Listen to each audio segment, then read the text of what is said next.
ఈ ప్రత్యేకమైనటువంటి సమయములో సందర్భములో మీ అందరికీ కూడా ఈ కార్యక్రమానికి శుభములు వందనములు తెలియచేస్తూ ఉన్నాము. అయితే ఈరోజు కూడా మనం ఒక ప్రత్యేకమైనటువంటి ధ్యానాంశాన్ని తెలుసుకునేటకు ధ్యానం చేయుటకు సిద్ధపడదామండి. న్యాయాధిపతుల గ్రంథం 7వ అధ్యాయం 8వ అధ్యాయం 9వ అధ్యాయము మనము గమనించినట్లయితే అక్కడ మరి గిద్యోను యొక్క సైన్యము సిద్ధపరిచే విధానము మనకి కనపడుతూ ఉందండి. అక్కడ ఉన్నటువంటి వాక్య భాగములో మిద్యానీయులు అయినటువంటి వారు అన్యులు దేవుని ప్రజలైనటువంటి ఇశ్రాయేలీలను 7 సంవత్సరాలు బానిసలుగా పట్టుకొని వెళ్ళటము, మరి ఈ ఇశ్రాయేలీలు అనేక మార్లు దేవుని దృష్టిలో పాపము చేసి తప్పు చేసి వ్యభిచరించి అనేకమైనటువంటి దేవతలను వారు పూజిస్తూ దేవునికి వ్యతిరేకంగా ఆయాసకరముగా చేస్తున్న కార్యములను బట్టి మిద్యానీయులకు ఇశ్రాయేలీలను దేవుడే అప్పచెప్పిన విధానం మనం అక్కడ గమనించగలుగుతామండి. అయితే ఈ యొక్క మిద్యానీయుల యొక్క సైన్యము చాలా లక్షలలో ఉన్న సందర్భములో గిద్యోను దగ్గర ఉన్నటువంటి సైన్యము 32,000 మందే ఉన్నట్లు మనం చూస్తాం. అయితే యుద్ధమునకు సిద్ధపరిచే విధానంలో మిద్యానీయులను ఓడించుటకు ఇశ్రాయేలీలను సిద్ధపరిచే విధానంలో దేవుడు వారి సైన్యాన్ని గిద్యోనుతో మాట్లాడుతూ ఈ రకంగా సిద్ధపరచమని చెప్పాడండి. ఏంటంటే అది వారి యొద్ద లక్షల మంది సైనికులు ఉన్నారు, జనం ఉన్నారు.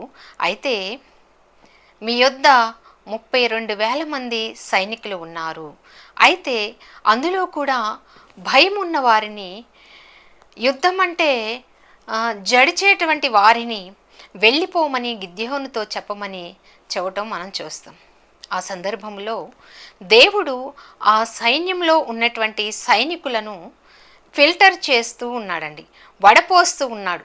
ఎందుకంటే యుద్ధం అంటే యుద్ధ రంగములో జయించాలంటే ధైర్యము కలిగిన వారు, సాహసము కలిగిన వారు, మెలకు కలిగిన వారే అవసరం కదండి దేవునికి. ఆ సందర్భంలో ఈ 32,000 మందిలో కూడా ఆయన ఫిల్టర్ చేస్తున్నారు, వడపోసిన విధానం మనం అక్కడ చూస్తాం. అలా వెళ్ళిపోమని చెప్పినప్పుడు అందులో నుండి 32లో నుండి 22,000 మంది వెళ్ళిపోవటం మనం చూస్తాం. మిగిలిన వారిలో 10,000 మందే ఉన్నట్లు మనం చూస్తాం. అయితే ఆ 10,000 మందిలో కూడా ఫిల్టర్ చేసినప్పుడు దేవుడు వారికి ఒక టెస్ట్ పెట్టారండి. నీటి యొద్దకి తీసుకొని వెళ్ళి నీరు త్రాగమన్నప్పుడు ఆ నీరు త్రాగే విధానంలో కొందరు సైనికులు ఆ నీటిని తల వంచి చక్కగా నీరే త్రాగాలి, చాలా దాహంగా ఉంది, వారి శరీరాలకు నీరు అవసరమని శరీరాలు నియంత్రణ లేని విధానంలో వారికి కావలసినటువంటి నీరును శరీరానికి అందిస్తున్న విధానంలో వారు త్రాగుతూ ఉన్నారు. అయితే అందులో 300 మంది సైనికులు నీటి యొద్దకు వెళ్ళినప్పుడు కుక్క ఎలాగైతే అప్రమత్తంగా ఉండి మెలకుగా చురుకుగా ఉండి నీరు త్రాగుతుందో ఆ విధానంలో త్రాగిన విధానము కొందరి సైనికుల్లో అక్కడ మనం గమనించగలమండి. అయితే చూడండి, దేవుడు గిద్యోనుతో అంటాడు కదా, ఇక్కడ మరి నీరు త్రాగిన విధానంలో కుక్కలాగా ఎవరైతే వంగి అప్రమత్తంగా ఉండి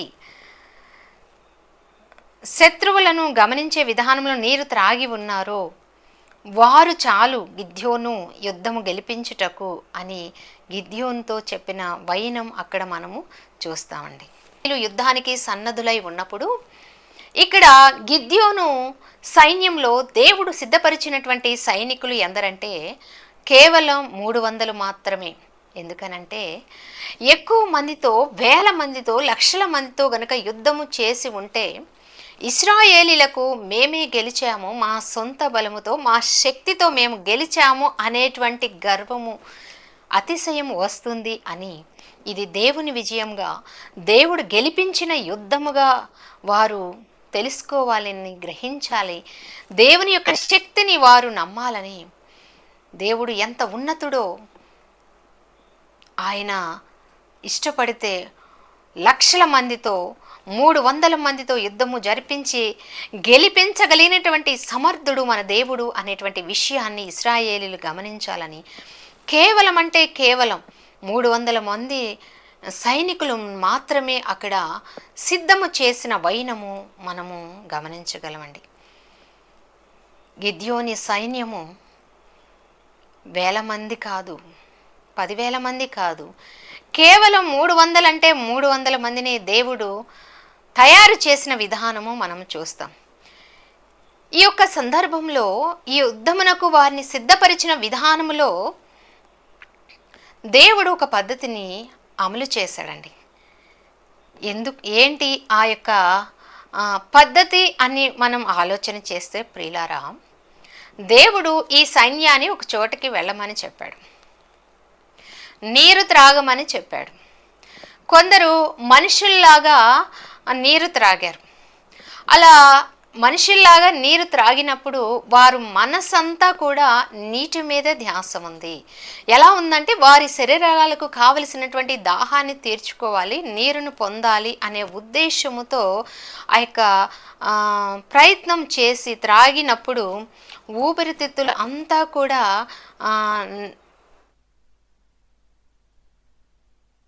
తీసుకునే విధానంలోనే నిమగ్నమైపోయి ఉంది శరీరం అంతా. అంటే దేవుడు ఈ వాక్య పఠనం ద్వారా ఏమి నేర్పించాలని అనుకుంటున్నాడంటే, కుక్కలాగా నీరు త్రాగమన్నాడు. బైబిల్ గ్రంథంలో కుక్క అనేది కొన్ని సందర్భాలలో తక్కువ చేసే విధానంలో, లేకుంటే ప్రజలను మరి కొందరు వ్యక్తులను కుక్కతో పోల్చినప్పుడు వారి యొక్క స్థితి తక్కువ చేసే విధానంలో చెప్పబడింది. కానీ ఇక్కడ గిద్యోను సైన్యము కుక్కలాగా నీళ్లు త్రాగమని దేవుడు ఎందుకు చెప్పాడంటేనండి, కుక్క విషయంలో మనం గమనించినట్లయితే కుక్కకు విశ్వాసం ఎక్కువండి. తన యొక్క యజమానుడి పట్ల ఎంతో విశ్వాసం కలిగినటువంటి కుక్కగా ఇది కనపడుతుంది. అలాగే దాని యొక్క కళ్ళు 360 డిగ్రీలు ఎంతో సునాయాసముగా త్రిప్పగలవు. అలాగే చురుకు కలిగి తన చుట్టుపక్కల ఏం జరుగుతుంది, శత్రువులు ఎవరైనా దాడి చేస్తున్నారా, తనని ఎవరైనా కొడుతున్నారా, తన మీద ఎవరైనా దాడి చేస్తున్నారా అనేటువంటి విధానములో ఆ కుక్క అనేది అప్రమత్తంగా ఉంటుంది, మెలకుగా ఉంటుంది. కాబట్టే దేవుడు సైనికులను కుక్కలాగా నీళ్లు త్రాగమనటం అనేది మనం అక్కడ చూస్తామండి. అంటే ప్రియులారా, కుక్క నీళ్లు ఎలా త్రాగుతుందంటే మూతి మొత్తం నీళ్ళల్లో పెట్టేసి తాగదండి. వంగకుండా అది తన నాలుకని ఒక స్పూన్ లాగా వంచుకొని నాలుకతో నీళ్లు తీసుకుంటుందంట. అంటే చూడండి ఎంత టాలెంట్. కుక్క ఎలా నీళ్ళు త్రాగుతుందంటే గతికినట్లు తాగుతుంది. మొత్తం మూతంతా పెట్టేసి త్రాగటం కాదు, కానీ అది ఎలా ఉంటుందంటే ఏ క్షణంలోనైనా శత్రువులు కానీ తన చుట్టుప్రక్కల ఉన్నవారు తనపైన దాడి చేస్తున్నారేమో అనేటువంటి గొప్ప చూపు కలిగి 360 డిగ్రీలు ఉన్నటువంటి ఆ చూపు, దాని కళ్ళు అన్ని ప్లేసులను చూస్తూ అప్రమత్తంగా నీళ్లు తాగుతుందండి. ఆ నీళ్లు తాగాలి కాబట్టి, శరీరానికి అవసరం ఉంది కాబట్టి ఆ అవసరాన్ని తీర్చుకుందాం అనేటువంటి ఉద్దేశంతో అది నీళ్లు త్రాగదు. కానీ నీళ్లు త్రాగుతూ తన శరీరానికి కావలసినటువంటి ఆ యొక్క పరిసరాలను అది గమనించేదిగా ఉంటుంది. అది ఎలా తాగుతుందంటే కళ్ళు ఆర్పకుండా నీళ్లు తాగుతుందండి. కళ్ళు ఆర్పకుండా కుక్క ఏం చేస్తుందంటే తల పూర్తిగా నీళ్ళల్లో ముంచేసి తాగదు, కానీ నాలుకను వంచి ఒక స్పూన్ లాగా చేసుకుని నాలుకతో గతుకుతూ నోటికి అందించుకుంటూ అది తాగటం అనేది మనం చూస్తాము. అంటే గిద్యోను సైనికులు కూడా నీళ్లు తాగేటప్పుడు శత్రువు ఎక్కడ దాడి చేస్తాడో, ఎటు నుండి శత్రువు వచ్చి పడతాడో అని గమనించుకుంటూ నీళ్లు త్రాగాలి అనే ఉద్దేశంతో దేవుడు మిగిలిన ఆ సైనికులను కుక్కలాగా గతికి తాగమనటం అనేది మనం చూస్తాము. ఎవరైతే అలా తాగుతారో వాళ్ళని దేవుడు మనం చూస్తాం. అంటే ప్రియులారా, నీళ్లు తాగటమే పని కాదు, కానీ ఇంద్రియ నిగ్రహం అనేది కావాలి. అన్ని అవయవాలను నియంత్రించుకొని శత్రువుని గమనించగలగాలి, ఆపదను గుర్తించగలగాలి. ఆ రకంగా శత్రువుల్ని గమనించే విధానంలో దేవుడు వారిని నీరు త్రాగమన్న విధానం మనం అక్కడ గమనిస్తాము. అంటే శరీరానికి తృప్తిపరచడమే కాదు, కానీ అదే పనిగా వారు ఏం చేశారంటే, వారి శరీరానికి దాహం అవుతుంది, ముందు నీళ్లు తాగాలి, కడుపు నింపుకోవాలనే ఆ యొక్క శరీరం మీదే మనసు పెట్టారు. కానీ శత్రువులు ఎటు నుండి దాడి చేస్తారో, వెనక నుండి చేస్తారేమో, ముందు నుండి నీళ్లు త్రాగుతుంటే వెనక నుండి వచ్చి ఎవరైనా కత్తితో దాడి చేస్తారో, డాలుతో దాడి చేస్తారో తెలియదు కదండి. అటువంటి అప్రమత్తం కలిగినటువంటి విధానంలో నీరు త్రాగిన వారిని అక్కడ గిద్యోను సైన్యముగా దేవుడు సెలెక్ట్ చేయటం అనేది మనం చూస్తాము. అంటే ఈ కుక్కలాగా గతకమన్న విధానం మనం ఎలా తీసుకోవాలంటేనండి, ఆ కుక్కలో ఉండేటువంటి అప్రమత్తం అంటే చురుకుదనం, యాక్టివ్ అనేది మనం గమనించాలన్నమాట. మొదటి గుంపు ఏం చేశారంటే, నీరుని మోకాళ్ళ మీద పడి తలదించుకొని నేరుగా నీటిని తాగారు. ఆ సమయంలో శత్రువుల కదలికలు వారు గమనించలేకపోయారనమాట. రెండో గుంపు ఏం చేశారంటే, నిలబడి మోకాళ్ళ పైన ఉండి, లేకపోతే నిలబడి దోసిట్లో నీళ్లు తీసుకొని కుక్కలాగా నాలుగుతో గతికి తాగటం. అంటే తమ చుట్టూ ఏం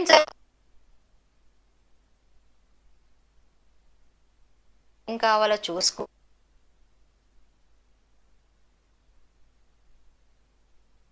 పైన నియంత్రణ అనేటువంటిది కలిగి ఉండే విధానములో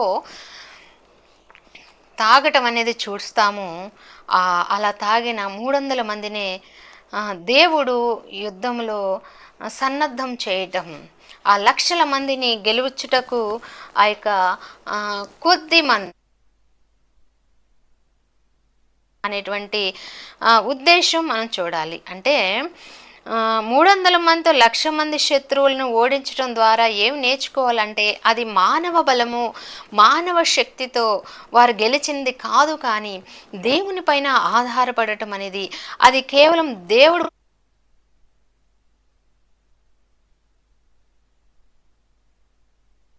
అంటే కేవలం 300 మందితోనే యుద్ధము చేసి గిద్యోను సైన్యం గెలిచిన విధానాన్ని మనం చూడొచ్చు అనమాట.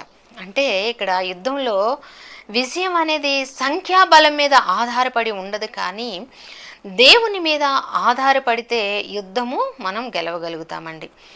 సైనికులు దేవునిపైన ఆధారపడాలి, అప్రమత్తంగా మెలకుగా ఉండాలి, అప్పుడే గెలుస్తారు అనేటువంటి పాఠాన్ని వారికి నేర్పించుటకే దేవుడు వారిని కుక్కలాగా గతికి నీరు త్రాగమన్న విధానం అక్కడ మనము గమనించవచ్చు అన్నమాట. అంటే యుద్ధానికి సిద్ధంగా ఉన్న ఏ సైనికుడైనా ఆయుధాన్ని వదలకూడదు, అప్రమత్తంగా ఉండాలి. ఇంకా తన యొక్క శరీరాన్ని కూడా వారు కాపాడుకునే విధానంలో ఉన్నట్లు మనం చూడవచ్చు. అంటే సైనికుడు ఎప్పుడు దేవుడు నేర్పే పాఠం ఏంటంటే, యుద్ధం అనేది గెలవటం స్వశక్తితోనూ సొంత శక్తితోనూ మానవుడు గెలవటం కాదు, కానీ దేవుని పైన ఆధారపడినటువంటి వ్యక్తిగా ఉండాలి, క్రమశిక్షణతో కలిగినటువంటి ఆత్మీయ నిగ్రహం ఉండాలి, శరీరం పైన నియంత్రణ ఉండాలి అనేటువంటి ఉద్దేశమే ఇక్కడ తెలియచేస్తున్నాడు దేవుడు. అయితే ఒక దూత పరలోకం నుండి వచ్చి గిద్యోనుతో మాట్లాడుతూ ఉందండి. గిద్యోను అంటే అర్థం ఏంటంటే పరాక్రమము గలవాడని, పరాక్రమము గల బలాఢ్యుడు అనేటువంటి పేరు వస్తుందండి. గిద్యోను ఉద్దేశం ఏంటంటే తను చాలా బలహీనుడని, బలహీనమైనటువంటి వంశము నుండి, అంటే గోత్రము నుండి, తక్కువ గోత్రంలో నుండి తను వచ్చానని, ఇంకా అందరిలోకి చిన్నవాడు అనేటువంటి ఉద్దేశముతో అతను ఉంటూ ఉన్నాడండి.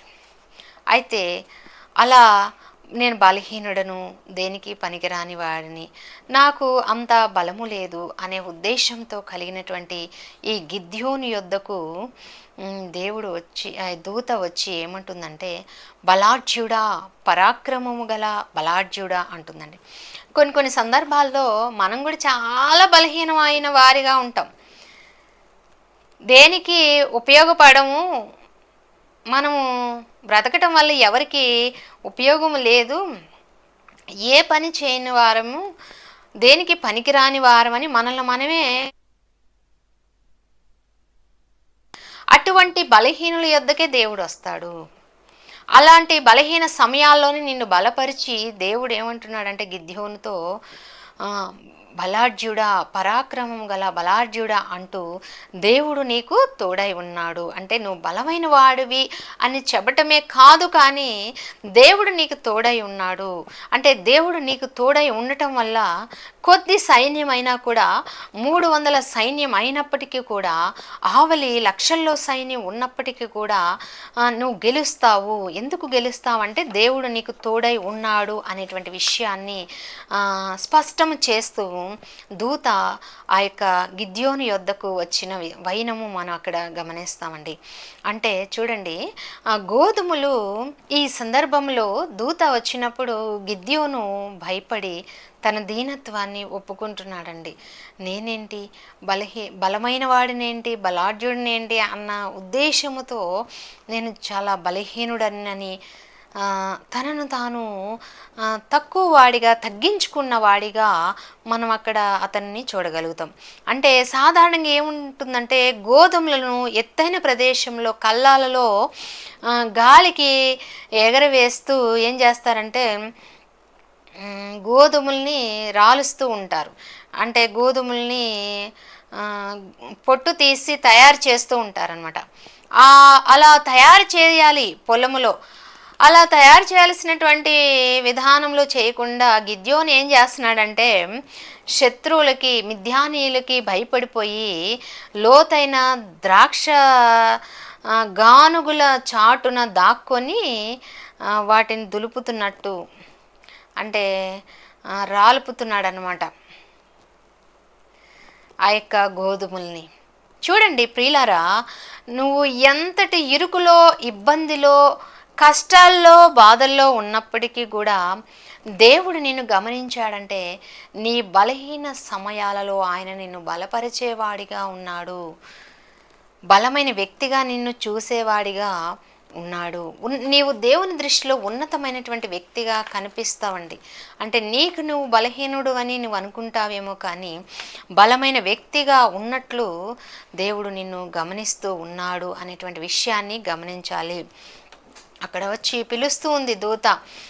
గిద్యోనును అలా పిలిచినప్పుడు అతని యొక్క బాధ్యతలను అప్పగించటము, దేవుడి ఉద్దేశాలు గమనించటము, దేవుడి ఉద్దేశాలు అతనికి చెప్పటము, అతని బాధ్యతలు అతనికి గుర్తు చేయటము ఆ సందర్భంలో మనం గమనిస్తాం. అంటే దేవుడు ఒకరిని పేరు పెట్టి పిలిచాడంటే ఆ పేర్లకు తగినట్టుగా వారిని మలుస్తాడండి. ఒక పాత్రగా, ఒక ఉపయోగకరమైనటువంటి ఆయుధముగా మలిచాడు. గిద్యోను 300 మంది సైన్యముతో లక్షలాది జనాల్ని ఓడించుటకు సిద్ధపడిన విధానము, అంటే దేవుడు అతన్ని బలపరిచి అతనికి తోడుగా ఉన్న విధానం ఇక్కడ మనం గమనించగలం అన్నమాట. అంటే దేవుడు లేని వాటిని ఉన్నట్లుగా దేవుడు పిలిచే దేవుడు లేని వాటిని ఉన్నట్లుగా పిలిచేవాడు. గిద్యోనికి అసలు ధైర్యం లేదు, భయము, శత్రువులు ఎక్కడ దాడి చేస్తారో అని బలము లేదని గానుకు చాటున దాక్కొని ఉన్నటువంటి గిద్యోని యొద్దకు వచ్చి దేవుడు ఏమంటున్నాడంటే బలాఢ్యుడా అని పిలుస్తున్నాడండి.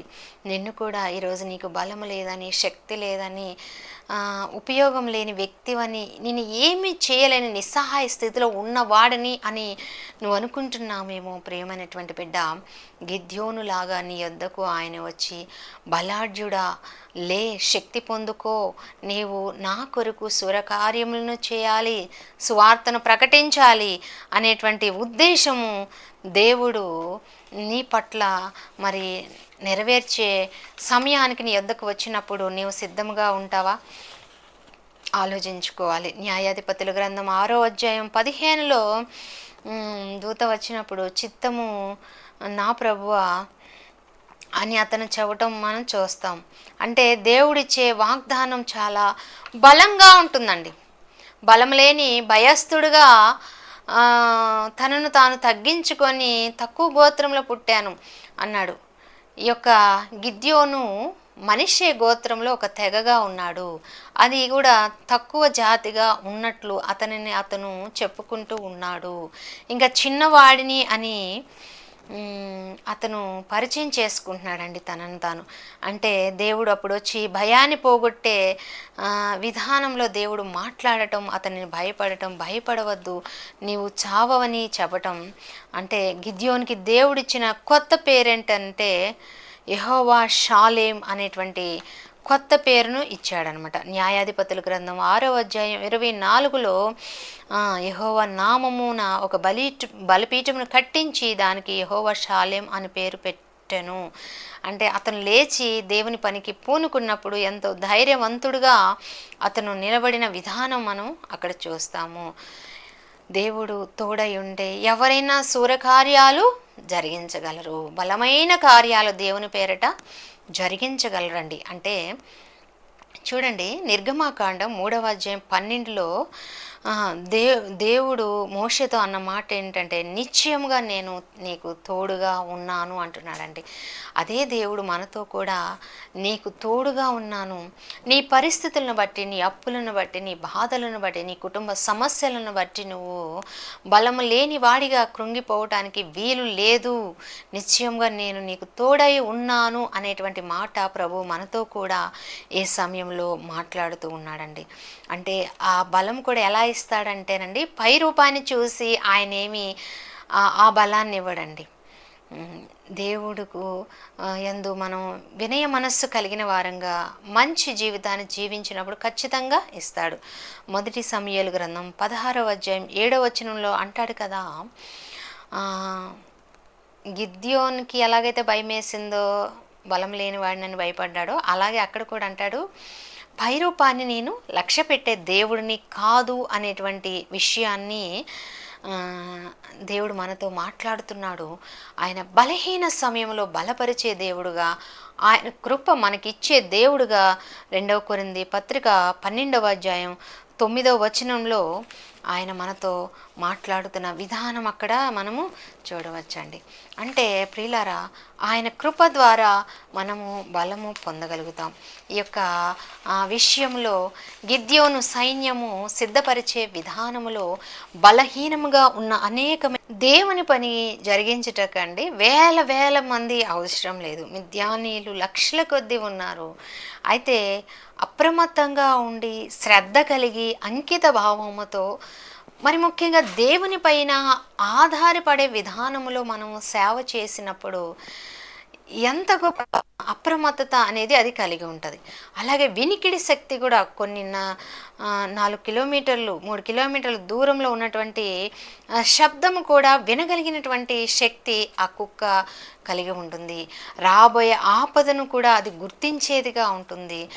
ఇంకా శత్రువులు ఏ విధానములో తమ యొక్క యజమానుడి పైన తనపైన దాడి చేస్తారేమో అనే యొక్క యజమానుడికి విశ్వాసము చూపించేటువంటి కుక్కగా మనకి కనపడుతుంది. కొంతమంది అంటారు కదండి, మనుషులకి సహాయం చేసి అంటారు కదా, మోసపోయినప్పుడు వీడికి సహాయం చేసి నేను తప్పు చేశాను, వీడికన్నా ఒక కుక్కకి 4 బిస్కెట్లు వేస్తే విశ్వాసంగా నా దగ్గర పడి ఉంటుంది అనే విరక్తితో మాట్లాడుతూ ఉంటారండి. అంటే కుక్కకి విశ్వాసం ఎక్కువ, అప్రమత్తత, మెలకువ, చురుకుదనం ఎక్కువ అనమాట. అది చూడండి, నిద్రపోయేటప్పుడు కూడా పూర్తిగా ఏం నిద్రపోదు, కళ్ళు మూసుకొని, సగం కళ్ళు మూసుకొని పోయేది, సగం మెలకుగా ఉంటుంది, ఏ క్షణం ఏం జరుగుతుందో అని. అందుకని చాలామంది ఏం చేస్తారంటే కుక్కల్ని పెంచుకుంటూ ఉంటారు ఇంట్లో. దొంగల్ని పట్టేస్తుందని, ఎవరిని రానికుండా చేస్తుందని, ఇంటి చుట్టూ జరిగే అన్ని పరిస్థితులను చురుకుగా గమనిస్తుందని, దానికి మెళుకు ఎక్కువని, నిద్ర తక్కువని వాళ్ళు ఏం చేస్తారంటే కుక్కల్ని పెంచుకుంటారు విశ్వాసంగా ఉంటాయని. అంటే వారి ఇల్లు ఏ రకంగా కూడా దోపిడీకి గురి కాకుండా ఉండాలంటే కుక్కల్ని పెంచుకొని వారు కుక్కలున్న జాగ్రత్త అనే బోర్డుని రాసి పెడుతూ ఉంటారండి. ఎందుకంటే కుక్కకి మెలకుగా ఉండే స్వభావం, చురుకుగా ఉండే స్వభావం, రాబోయే ఆపదను గుర్తించేటువంటి స్వభావం ఎక్కువగా ఉంటుంది. కాబట్టే ఇక్కడ కేవలం 300 మందిని దేవుడు సిద్ధపరిచిన విధానం, వారు నీరు త్రాగిన విధానం దేవుడికి నచ్చింది. వారు ఏం చేశారంటే దోసెట్లోకి నీళ్లు తీసుకొని కుక్కలాగా గతికి తాగారు. ఆ తాగేటప్పుడు వారికి శరీరానికి కావాల్సిన నీళ్లే వారు చూసుకోలేదు, కానీ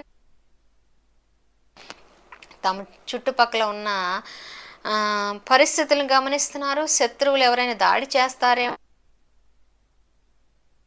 బట్టే వారిని సెలెక్ట్ చేయటం, లక్షల మంది మిథ్యానీయుల మీదకి దేవుడు వారిని పంపించి యుద్ధంలో గెలిచే విధానంలో గిద్యోనుని సిద్ధపరిచిన విధానము మనము చూడగలుగుతామండి.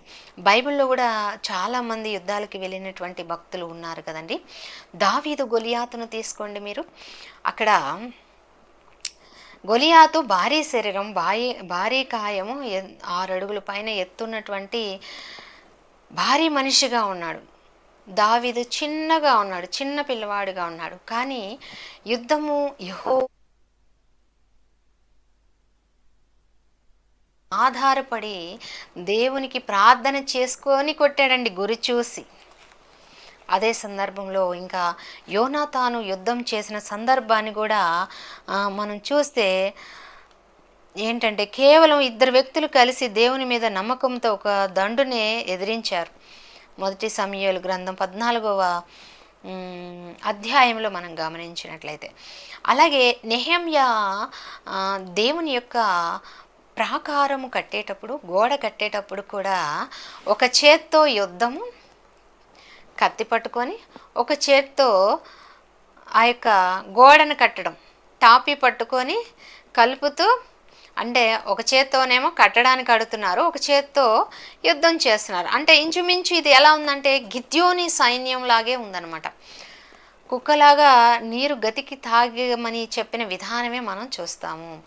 అంటే ప్రియులరా, ఈ వాక్యం ద్వారా దేవుడు మనకి ఏం నేర్పించాలని కోరుకుంటున్నాడంటే ఎప్పుడూ కూడా మెలకువ కలిగి ఉండాలి.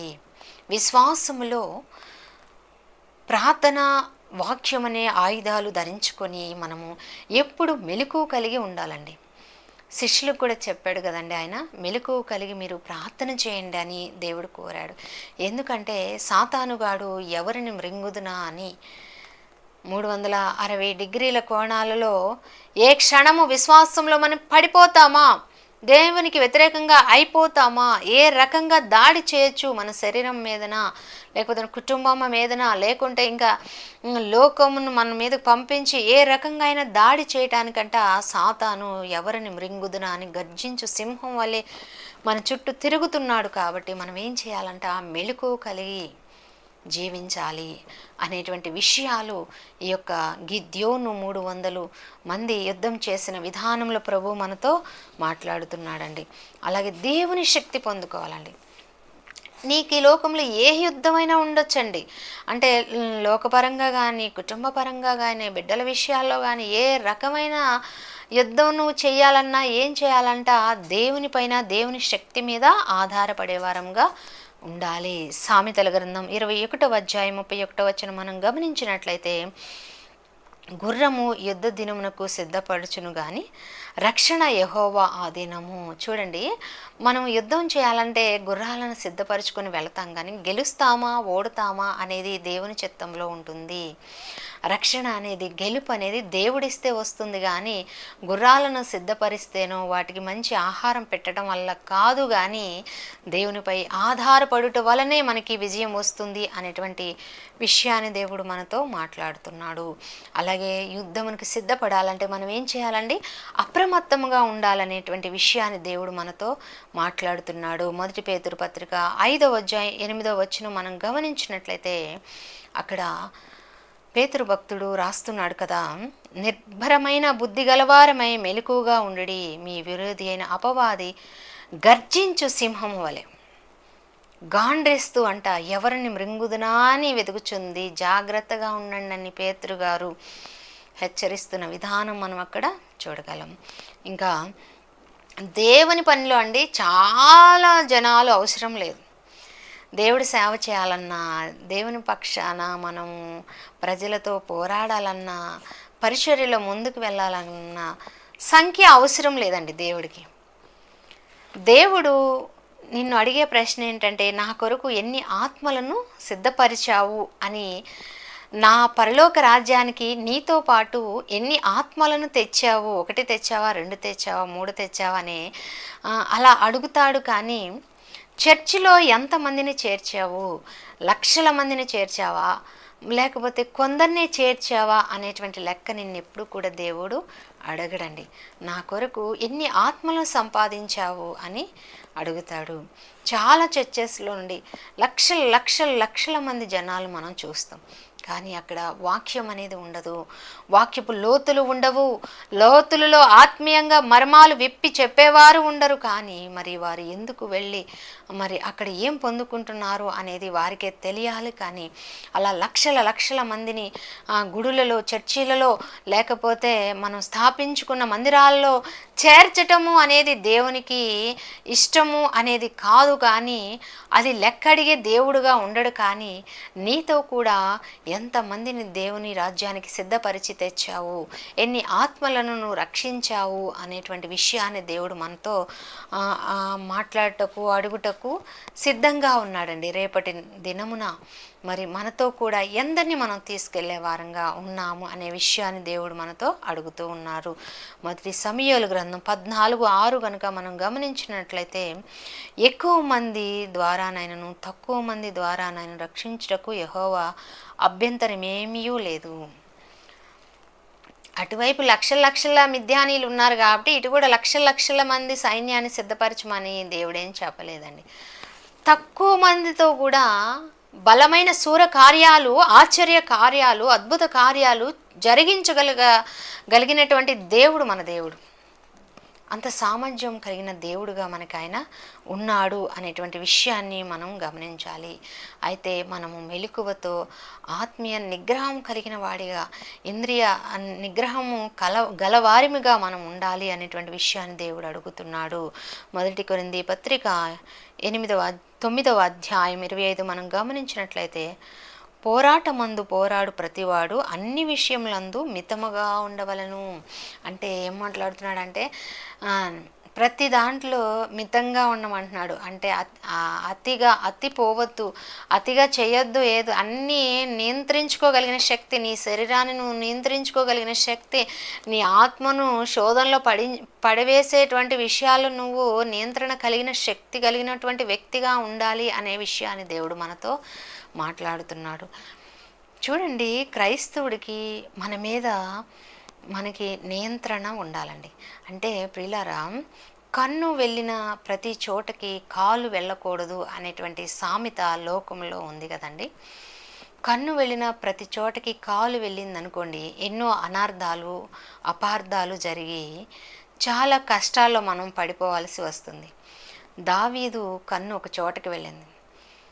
కన్ను వెళ్ళిన చోటకి కాలు వెళితే నరహంతకుడిగా ఉన్నాడు, వ్యభిచారిగా అయిపోయాడు. దావీదు జీవితం అనేది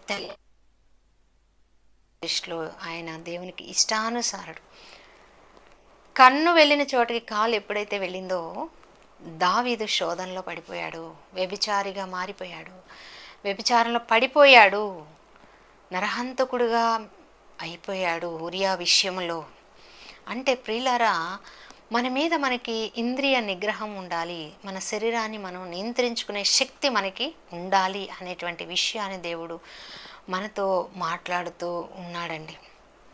మచ్చలేని దావీదు జీవితంలో ఒక మచ్చ అనేది మనం గమనించగలం.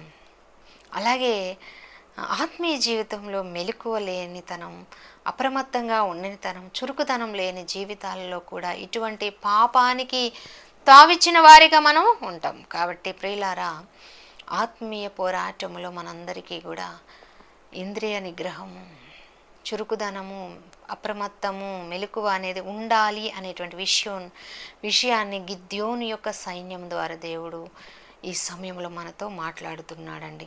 అటువంటి గొప్ప ఆధిక్యత మీరు పొందుకోవాలని, బలహీన సమయాలు పరచాలని కోరుకుంటూ ఈ ప్రసంగాన్ని నేను ముగిస్తున్నానండి. Thank you so much. చిన్న ప్రార్థన చేసుకుందాం. పరిశుద్ధుడా గనడానికి వందనాలు, స్తుతులు, స్తోత్రాలయ.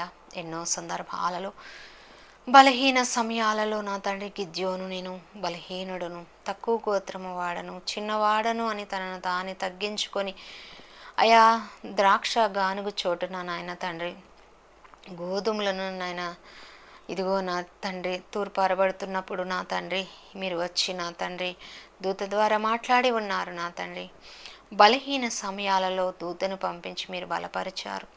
ఈ వాక్యము వీక్షిస్తున్న అనేక మంది బిడ్డలు కూడా అయా వారు బలహీన సమయాల్లో పడిపోయేవారుగా, ఆత్మహత్యలు చేసుకునేవారుగా, వారిని నిందించుకునేవారుగా, బలం లేని వారుగా చిత్రీకరించుకొని బాధపడుతూ నాయన తండ్రి వారి జీవితాలు వ్యర్థమని భావించే సందర్భాల్లో మీరు వారితో మాట్లాడండి ప్రభువా.